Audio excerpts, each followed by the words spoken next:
Thank you so much, everybody, for choosing to join our session today. We're so thrilled and truly honored to be a part of EdHeroes Global Forum on Cultural Heritage and Education. Thank you, thank you, thank you. And namaste from Mumbai, India.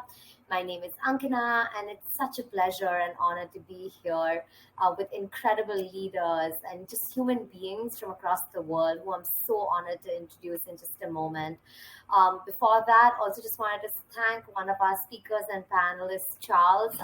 He very graciously offered to give us one of his songs, which is called Kia Mau. Charles, I hope I'm pronouncing that correctly, which very loosely translated from Maori to English, just as an invitation to everybody to just open your hearts, just really be with love and peace, and do our best to maintain the sacredness that is so fundamentally true to each of us as human beings. So thank you, Charles. So appreciate that. And again, just really quickly before I hand it over to our panelists and speakers, my name is Ankana, and I've just been so honored to be a part of the Teach for All network for the past 14 years. I started my journey actually with one of the panelists, Ashish, at Teach for India in 2010, and I've had the privilege of being a part of the Teach for All global network. I'm a part of the Asia Pacific regional team where we engage, learn from and with our partners across the region. And I'm here to just open up the space a bit and share a little bit more about this incredible network of ours before I pass it on to our speakers and our master of ceremony, Dr. Athi. Teach for All is a global network of 62 independent, locally led organizations, along with the global organizations. And we're all here together because we fundamentally believe in developing just the leadership that's needed to ensure that all children and communities across the world can fulfill their potential. And each network partner that's independently and locally led recruits and develops promising future leaders to teach in some of their country's most under-resourced and underserved communities, and to really work with people within and beyond their ecosystems to shape a better world for all our children.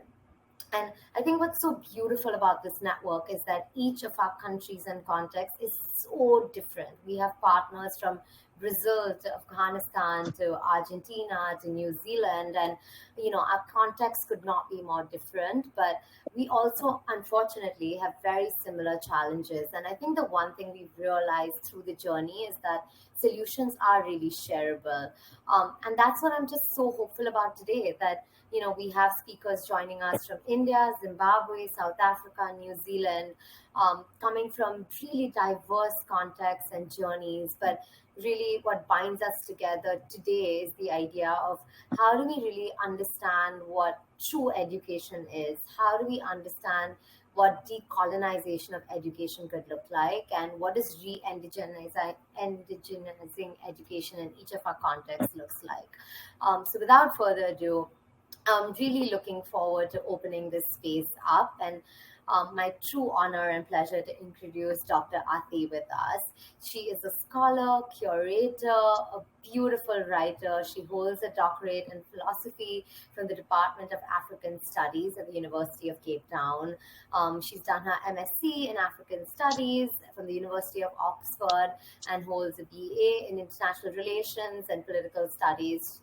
I don't think I'm doing justice at all to you, Dr. Athi, but one thing that I did want to mention is that so many people from our network have had the opportunity to learn from and with you, and really grateful for your wisdom today. So thank you for being here. I'm just going to pass it over to you to introduce our speakers and panelists and just take us forward.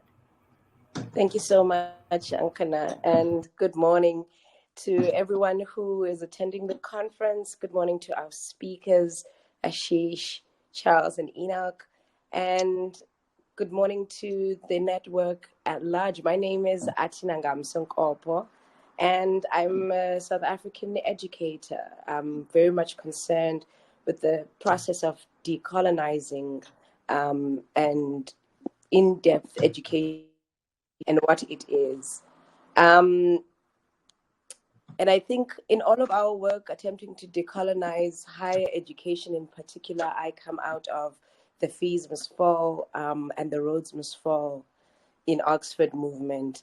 I think the most crucial thing to understand about all colonial systems, however different they may be, however they may operate in, say, Zimbabwe, relative to New Zealand, relative to Papua New Guinea, to India, is that the essential heart and soul of colonizing any place is, in fact, education. The conquest part, the warring part, the armaments part is only to pave the way for colonial powers to embed themselves in cultural systems, in language systems, and in particular to set about creating an epistemology that will always uphold their vision of the world, their language in the world, and their access to the world in ways that create, I guess, a lopsided imbalance in terms of how we are all capable of accessing our cultures, our language, our epistemologies, and our knowledge systems.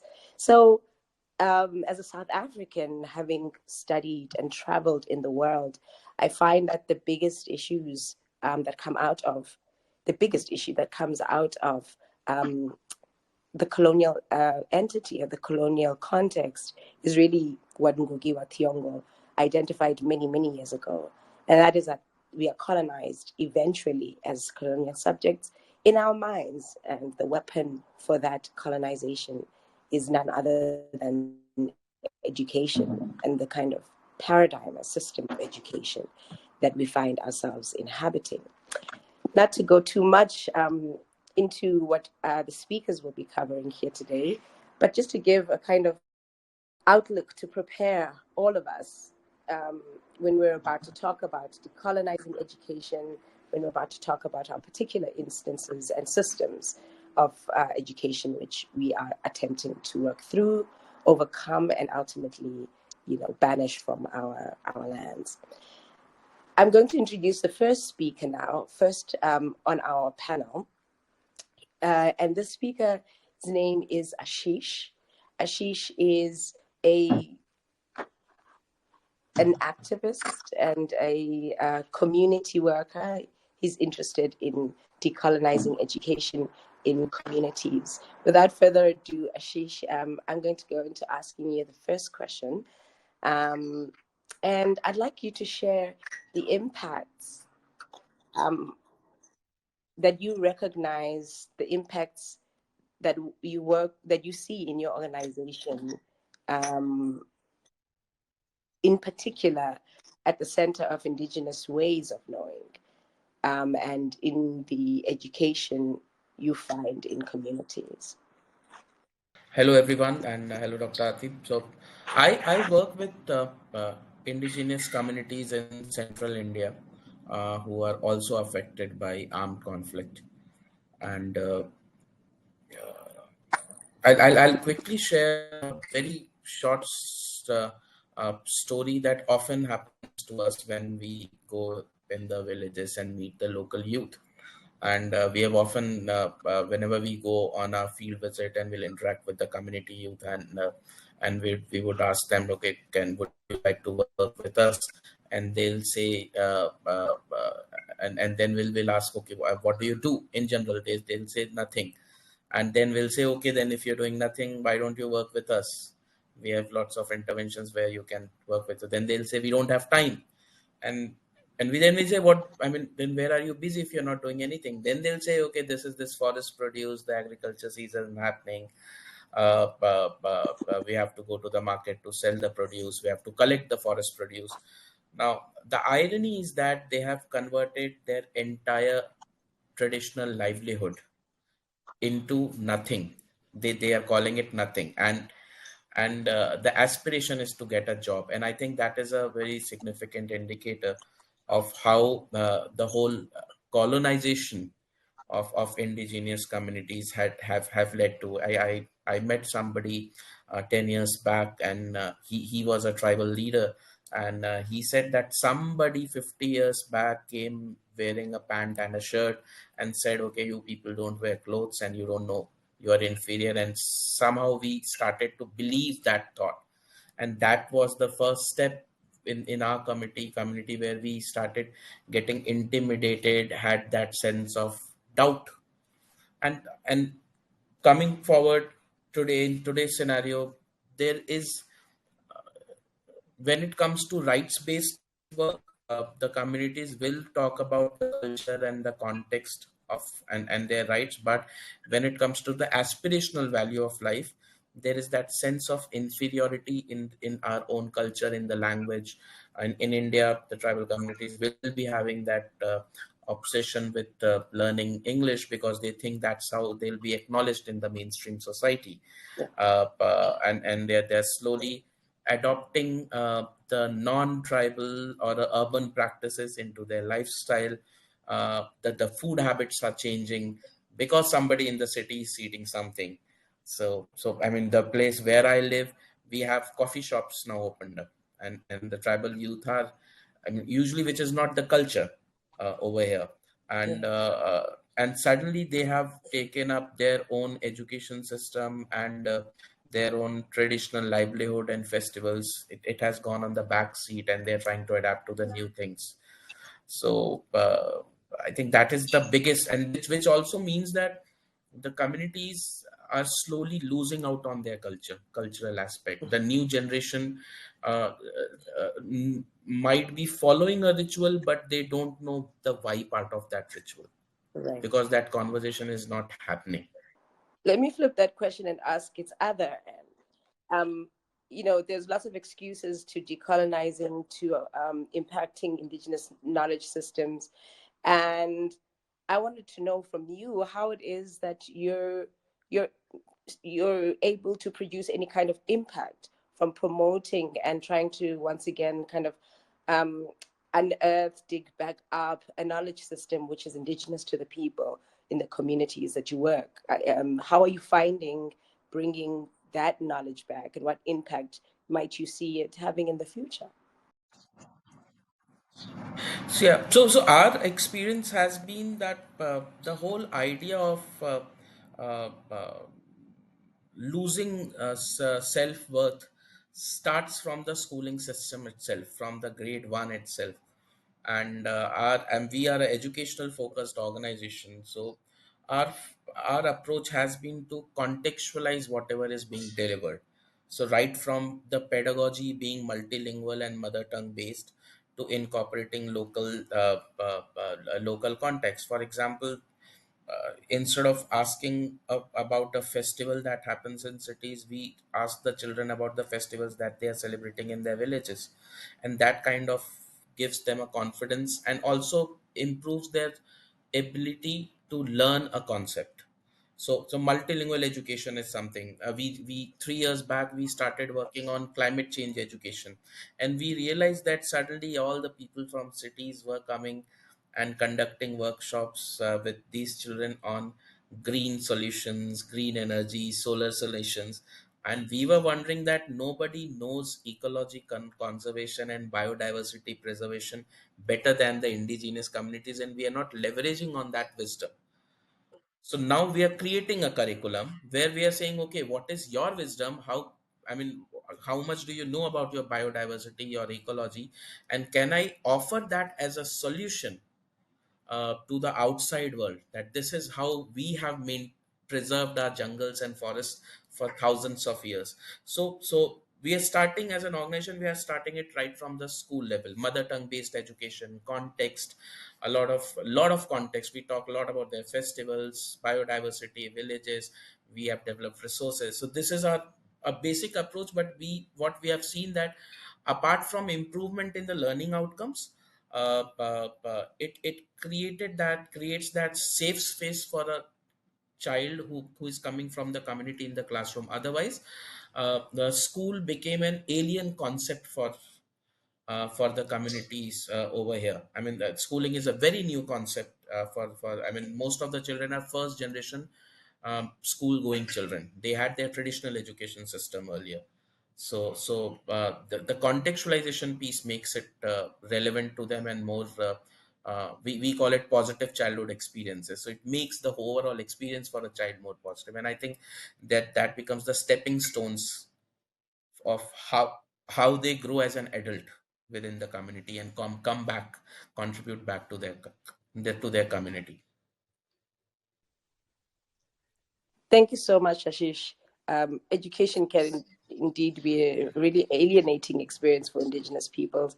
And so, Charles, I know you've been working with an organization that's been on a decolonizing journey, attempting to incorporate Maori ways of working in university level learning and K-12 instruction. I'd like to invite you to share with all of us what you feel is anything that you feel is relevant in either the master's programs, the Indigenous Excellence Framework, the role of Maori leadership, elders in all aspects of the educational system. What have you found has been relevant and generative, productive for decolonizing in that level of education?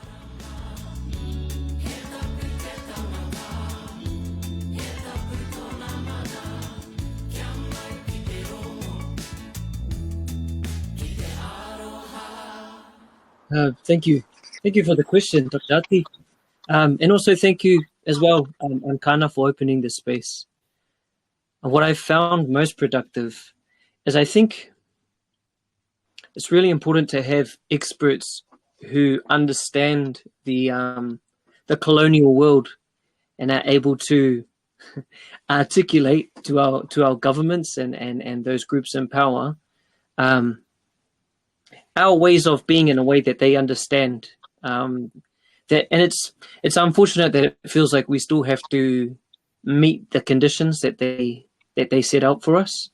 And I'm speaking mostly to the values that we've established at Ako Mata Tupu, at Teach First New Zealand. And those are, it's not just our Māori ways as well. Our ambition is to be Indigenous-led, or it's what we're growing into. And Indigenous-led, though I represent the Indigenous people of New Zealand, of Aotearoa, Indigenous-led is informed by how we are all journeying and navigating the world of education and our different realms and our respective contexts. And so it's led us to adopt values and set them as the foundation of everything we do. And so a lot of these values are mana tangata, which speaks to the inherent authority, power, spirituality of every person, tio leva. And that concept is not from my own people, but rather the descendants of my ancestors from across the Pacific Ocean, and it speaks to the sacred space between people. And then those practicalize into values like brave thinking, practicing excellence, and serving community, which I think is a big priority. Even when we consider leadership, we personally see leadership as service. And so we have proverbs such as ko te ara ki te taumata ko te kauta, which speaks to that the path to leadership or being a leader is through working in the kitchen, essentially, through serving people, through being hospitable. And so all these things are integrated into how we operate as an organization. And and we're still growing into that, if I'm being honest. And such is the way I think of us people, is that sometimes some things aren't definite, and that's okay. And they aren't linear as well. They're quite cyclic. And so what does that mean? Growing into these things, and how can we uphold each other, serve each other into these values? But they've translated into, so these values have also become our course papers. So mana tangata is now a course, and under it are assignments that we believe help our teachers, or our student teachers rather, our fellows, for and identify that we will recognize. We call them participants, how they can grow into understanding that and practicing that. Because it's all good to have, I think, good thoughts and hopes and wishes, but what's the action behind it? How do we realize this? Yeah, and so that's one of our practical ways of realizing what our values are, is that we've actually made them courses and designed assignments that we regularly and continuously review because there's always something. We have a new lot of fellows the next year, and each of them come with their own varying, unique perspectives that inform how we ought to update or adapt our ways of working and our ways of being to ensure that it aligns with the communities we serve. Yeah, and so there's some things. There's one example or a couple of examples. Yeah, and I can imagine the kind of epistemological challenges of formulating curriculum whose value system is fundamentally different to the value system that underwrites, I guess, our colonial educating mechanisms. And this brings me to Enoch, who, realizing that there are barriers to the knowledge of science, has been teaching in his own language and attempting to decolonize the science curriculum in Zimbabwe. So I'd like to ask you and Enoch to share how you're creating a science curriculum in Shona across grades, and how you found that decolonial practice has attended to the needs of children. Thank you very much for this opportunity. So as a teacher, I realized that my students were being compelled to learn in a language they are not proficient in. So I could be in front of my students and I could not see the reaction which I anticipated. Like, you want them to participate and to write well, then I could see there was nothing. They were just looking at me, and I ended up using Shona. So that's when I realized, I gotta change something. I gotta do something for my students. So I think this is because we inherited a system of education that upholds and supports these colonial societies, colonial systems. So this compelled me to find a way of bridging that gap between this current education and the marginalized students, especially in the rural areas, because that's where I was teaching. So I ended up writing a textbook in science that covers like grade 8 to grade 12. Yeah, in Shona. Yeah, so this helped the students to learn on their own without heavily depending on the teachers. And also, us as teachers, we were relieved of the duty of continuously explaining concepts to the students. You first explain it in English, then you explain it in Shona. You help the students to translate from Shona to English. It's a burden. So I think this helps to relieve the teachers of that duty. Also, recently, I was happy I was called by the government of Zimbabwe. They were saying, we saw your books, we want to adopt them in our curriculum, just 2 weeks ago. And the Minister of Education, just last week, was saying, we now want to teach science in Shona. So currently they are crafting a policy where students will learn science in indigenous languages. So that has been my experience. Thank you so much, Enoch. I'm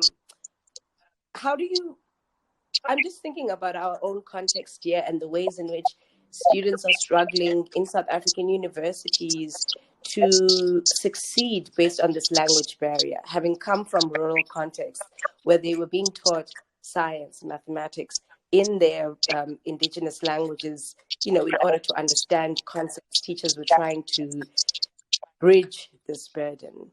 How do you think this barrier continues into higher education, into the kind of prospects of individuals, of young people in society? Yeah, I think if you look at the side of science has something to do with innovation. So in countries like Zimbabwe, we are still behind in terms of innovation. If you look at the COVID era, the pandemic, as Africa, we could not come up with our own vaccine. It had to come from Europe. So that tells you where we are in terms of how this language barrier is affecting us, even at higher learning institutes. If we could understand in our own languages, I'm sure we could come up with solutions that addresses the African problems. So being compelled to learn in a foreign language, you just go there to cram and pass and get your degree, find a job, and that's enough. Of which the aim is not to pass as such with a distinction, but the aim is to understand, to master the concept until you can come up with solutions. Yeah. So I think that has been the challenge. Yeah. Indeed, and I think if we've heard or learned anything from our panel today is that all of these things are mutually reinforcing in a colonized world, that the barrier to education is created through language.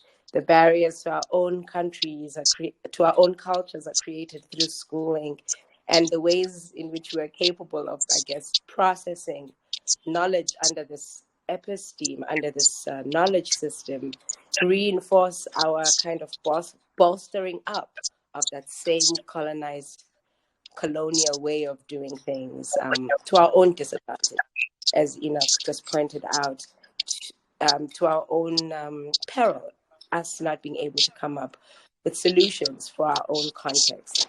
But I'm encouraged by the words of every panelist here today, and I hope that we can find ways to gain courage to reinforce our working systems and critique those that aren't working in order to have a thoroughgoing decolonization, not just in our education systems, but in our communities, in our cultural institutions, and so on. Thank you to all the panelists, and I wish everyone a courageous and inspiring time at the conference until its conclusion. Thank you so much, Dr. Ati, and thank you again, everybody. I think for me, the two things that are currently on my mind is one thing that you said, Charles, which was there's so much wisdom, I think, in our communities, especially the values, and how do we help our values? How do we get our values to guide us? And that's something that I'm leaving with. And Ashish, one of the things you were talking about was a lot about biodiversity, and now it's almost like we are now asking people how did you all keep our country and our world so beautiful, and what were you all doing, what were your ancient practices? And we feel sometimes we're so urbanized and we're so modern, and I say this in quotes because it can mean different things to different people, but it's almost like we're learning from them but now also telling them what to do, when sometimes it feels like we need to be the ones listening and really learning from their journey. So thank you just for doing all the important work that you've been doing. I just really appreciated it. And thank you, Enoch. Thank you, Enoch, for all that you are doing in terms of language, and just really appreciate it. Thank you for being with us today, and hope the rest of the conference is really inspiring. Kawhititera irungai te katoa Ka ua te ua irungai te tangata Aha koa koai Aha koa nohia Aha koa o nā whakaroriri ke ki hoku ake